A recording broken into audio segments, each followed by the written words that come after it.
विचारों की क्रांति खड़ी करना। तार नारा दे रही है बच्चे दो ही अच्छे, हम भी मानने को तैयार हैं। बच्चे के 30 बच्चे के ये सब पर नियम लागू हो। और हिंदुओं से एक और प्रार्थना करेंगे हम आपकी मीडिया के माध्यम से, क्वांटिटी चाहे कम हो पर क्वालिटी बढ़िया होनी चाहिए। देश शस्त्र और शास्त्र दोनों से चलेगा। बाबा बागेश्वर की एंट्री यूपी में हो चुकी है। मेरठ में दूसरा दिन है उनके दरबार का और दरबार ने तहलका मचा रखा है।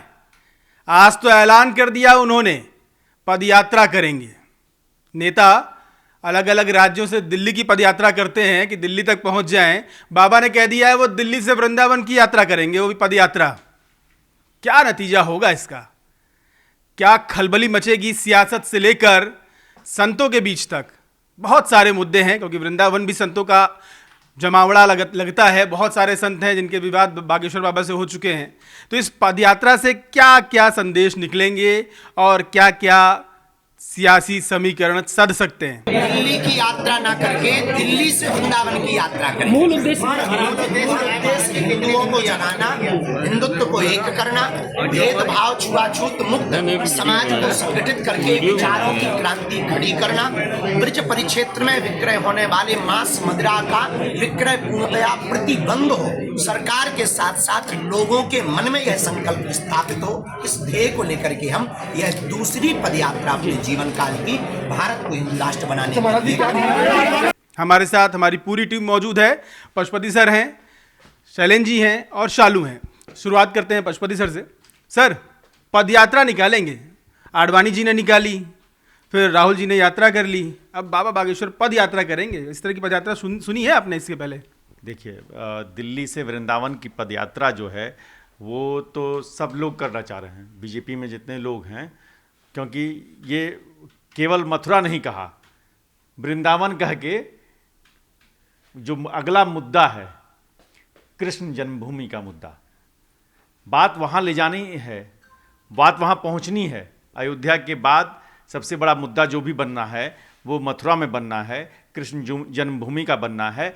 और आप मथुरा कह लीजिए, वृंदावन कह लीजिए, गोकुल धाम कह लीजिए, कुछ भी कह लीजिए, ले दे के बात ये आएगी कि अगला जो केंद्र है सियासत का, उत्तर प्रदेश की सियासत में जो मुद्दा सबसे गर्म होने वाला है उसकी झलक जो है इस यात्रा से मिलनी है।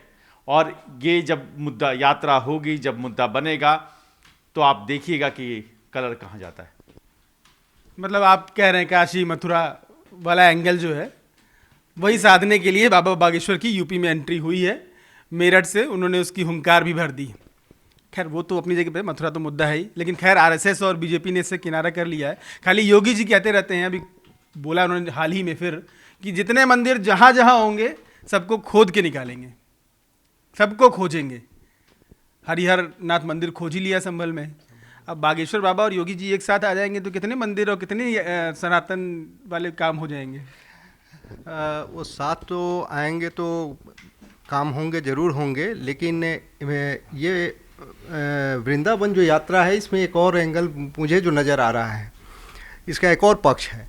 उन्होंने कहा है कि दिल्ली से निकलूँगा और पूरे ब्रज में घर घर जाऊँगा मैं, और घर घर जा कर के शपथ लूँगा लोगों से कि भाई हिंदू राष्ट्र के बनाना है। अब जरा हम गौर करें इसको। ब्रज एक ऐसा क्षेत्र है जो भगवान श्री कृष्ण और राधा रानी जी से जुड़ा हुआ है, तो जो भी सनातन को मानने वाले हैं उनके लिए वो तीर्थ स्थल है। लेकिन अगर हम थोड़ा राजनीतिक दृष्टिकोण से इस पर नज़र डालें तो वो क्षेत्र है जिसमें यादव बहुल हैं, उसमें यादव समाज के लोगों की संख्या बहुत ज़्यादा है। अब बाबा बागेश्वर जब घर घर जाकर के लोगों से शपथ दिलाएंगे तो ये चिंता किसको करने की ज़रूरत है? ये अखिलेश के लिए बहुत बड़ा खतरा है। तो इसके एक निहितार्थ मुझे ये भी समझ में आ रहा है कि बहुत सोच समझ के इस यात्रा को प्लान किया गया है। और जाहिर सी बात है, बाबा बागेश्वर जब ने पिछली बार एक जगह उन्होंने यात्रा निकाली थी तो लोगों से कहा कि भाई ऑनलाइन जुड़ जाओ, भीड़ इतनी ज़्यादा हो गई। तो बाबा बागेश्वर की वो अपील तो है ही, युवा मध्य वय के लोग, बुजुर्ग, महिला, पुरुष, लड़की, लड़का, सब में क्रेज है बाबा बागेश्वर का। तो इसीलिए बाबा बागेश्वर को देखने के लिए भीड़ भी उमड़ती है, वो जो कहते हैं उसको सुनती भी है भीड़। तो मुझे लगता है कि अगर ये यात्रा निकालते हैं तो ये बड़ा इसका रिजल्ट जो आएगा वो हमें देखना पड़ेगा। तो बाबा बागेश्वर हलचल मचाएंगे, इसमें तो कोई दो राय नहीं। फिलहाल वो हलचल जो है वो पश्चिमी यूपी तक सीमित है, पश्चिमी यूपी तक सीमित है। पिछली बार उनकी यात्रा निकली थी हनुमान दरबार से राम दरबार, यानी बागेश्वर धाम से ओरछा धाम तक। अब की यात्रा निकाल रहे हैं दिल्ली से वृंदावन तक की।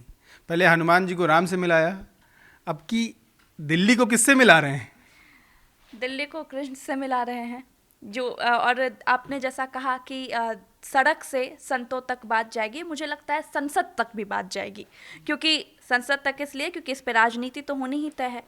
जब एक कदम भी उठाते हैं बाबा बागेश्वर तो राजनीतिक जो होता है उसमें खलबली मच ही जाती है, क्योंकि बिहार का याद कीजिए, फिर वो जो जब यात्रा निकली थी सनातन जागो यात्रा ओरछा वाली, उसमें इतनी भीड़ हो गई थी कि ऑनलाइन लोगों से जुड़ने की अपील की गई थी। वो जहाँ कहीं भी जाते हैं वहाँ भीड़ अपने आप पहुँच जाती है। और हमारे देश के लिए ये कहा जाता है कि अगर आपकी बात गांव तक पहुँच रही है, यानी कि आपकी बात को लोग सुन रहे हैं, और वो एक मेट्रोपॉलिटन शहर तक आपकी बात नहीं रही कि मुंबई दिल्ली की बात नहीं रही, वो गाँव गाँव तक पहुँच गई। बिहार के गाँव, उत्तर प्रदेश के गाँव, मध्य प्रदेश के गाँव, यानी कि सुदूर जगह से लोग वहाँ आ रहे हैं, अपने सवाल पूछ रहे हैं, यानी कि उनकी बात सुनी जा रही है।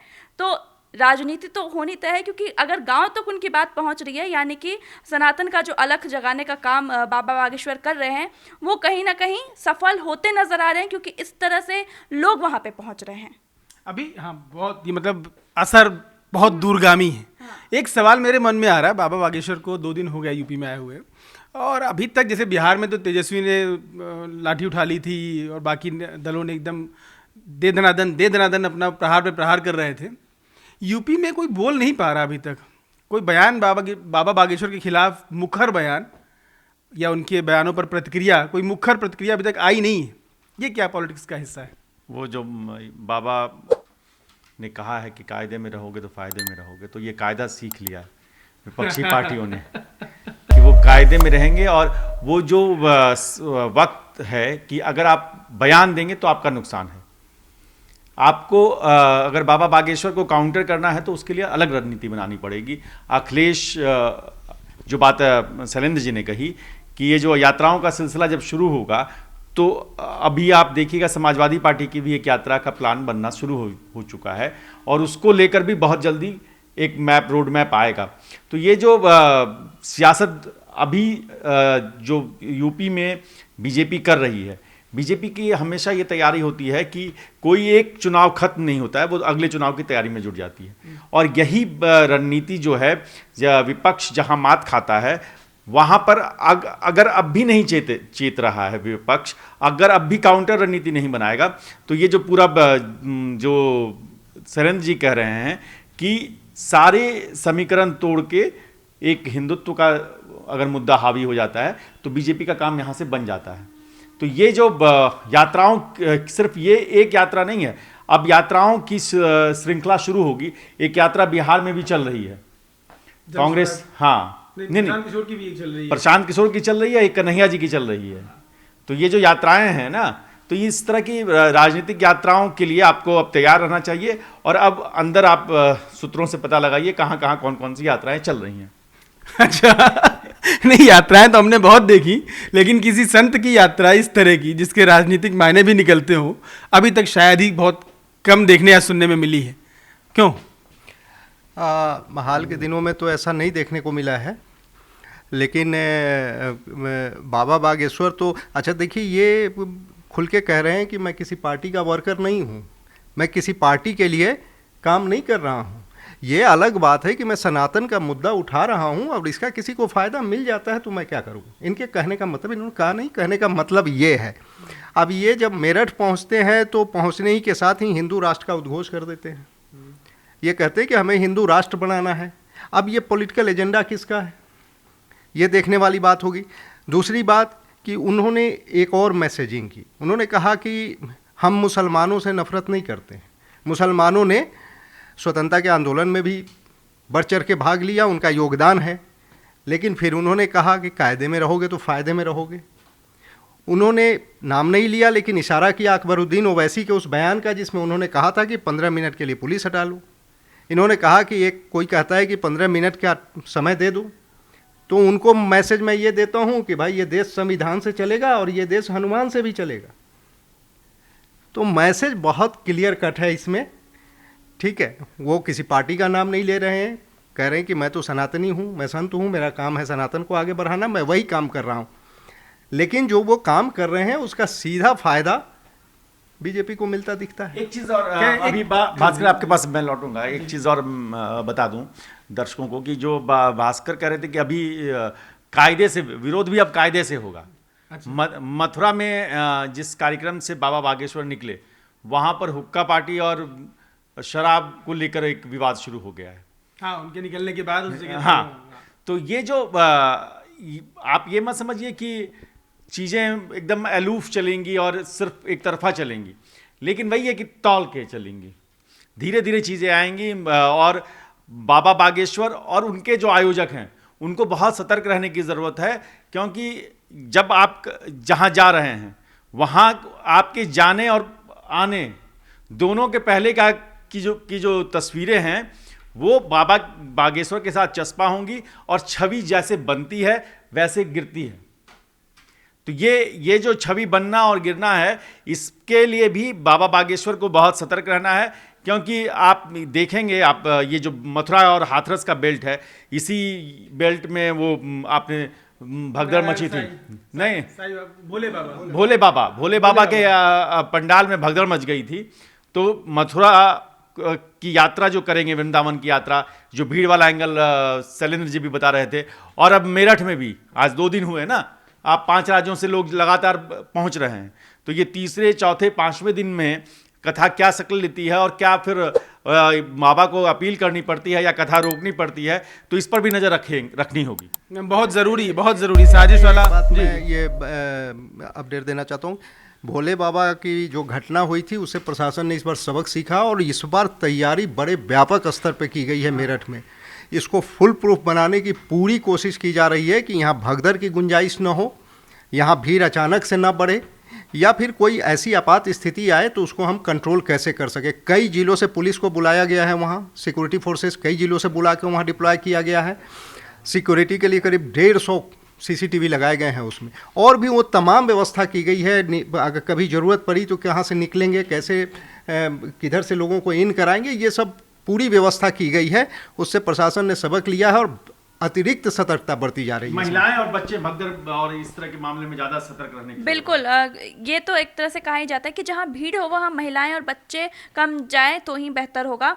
लेकिन फिर भी लोग जा रहे हैं, क्योंकि बाबा बागेश्वर का जो एक क्रेज बोलेंगे हमारे लैंग्वेज में, तो वो है। तो उस हिसाब से जो है प्रशासन बहुत अच्छे से सजग है कि महिलाओं को कैसे निकाला जाएगा वहाँ से, बच्चों को किस तरह से सुविधाएं दी जाएगी वहाँ पे। और एम्बुलेंस जो भोले बाबा के टाइम में हुआ था कि एम्बुलेंस बहुत लेट से पहुँची थी, इस चीज़ का बहुत ध्यान रखा गया और वहाँ पे लगातार एम्बुलेंस, बहुत सारे एम्बुलेंस है कि मेडिकल की अगर किसी को भी ज़रूरत पड़े तो वहाँ पर उनको मुहैया कराई जाएगी। एक चीज़ और मैं, इन्होंने कहा कि बयान जो है, विपक्षी पार्टियां बाबा के इस आयोजन को लेके बयान बड़ा अभी तक मुखर बयान नहीं है, विरोध नहीं हुआ। अचानक मैंने देख रहा था, कुछ लोगों की साउंड बाइट्स में सुन रहा था। एक महिला का मैंने सुना, वो महिला बोलते हुए रोने लगी। उन्होंने कहा कि मैंने महादेव को कभी देखा नहीं, मुझे उम्मीद भी नहीं है कि देखूंगा, हनुमान जी को भी मैंने नहीं देखा, लेकिन बाबा को देख लिया, बाबा में मुझे दोनों के दर्शन मिल गए। अब जहां पब्लिक का ये भाव हो वहां सोच समझ के नेता को बोलना पड़ेगा, नहीं तो खतरा बड़ा है। खतरा बड़ा है, वो रिएक्शन हो सकता है उसका। अच्छा, जैसे आपने महाभारत देखा होगा, तो महाभारत के युद्ध में श्री कृष्ण सारथी थे, अर्जुन युद्ध कर रहे थे और उस रथ के ऊपर एक ध्वजा थी जिसमें कहा जाता है कि हनुमान जी थे, हनुमान जी की शक्ति थी उसमें। तो बागेश्वर बाबा ऐसे ही किसी ध्वज के प्रेरक हैं, किसी रथ को संभाल रखा है उन्होंने, क्या लगता है आपको? अब ये तो आप विश्लेषण अच्छा करते हैं। ध्वजवाहकों की को लेकर एक अलग अलग ये राय है, लेकिन जो बात आप कह रहे हैं कि जो ध्वजा उन्होंने, जो पताका, हमारे यहाँ रामनवमी का त्यौहार आ रहा है और उसमें हनुमान पताका भी हम लोग बांस लगाया करते थे और उसमें पताका सबसे ऊंची रहा करती थी, वो सनातन का भी प्रतीक था। उस समय उस तरह से लोग नहीं देखते थे, वो भक्तिभाव वाला मामला था। अब धीरे धीरे चीज़ें थोड़ा राजनीति उसमें ज़्यादा हावी हो गई है, लेकिन इसके बावजूद ये जो बाबा बागेश्वर कर रहे हैं, ये वही घर घर पताका फहराने की बात कर रहे हैं, घर घर शपथ की बात कर रहे हैं। तो इसके दोनों निहितार्थ हैं।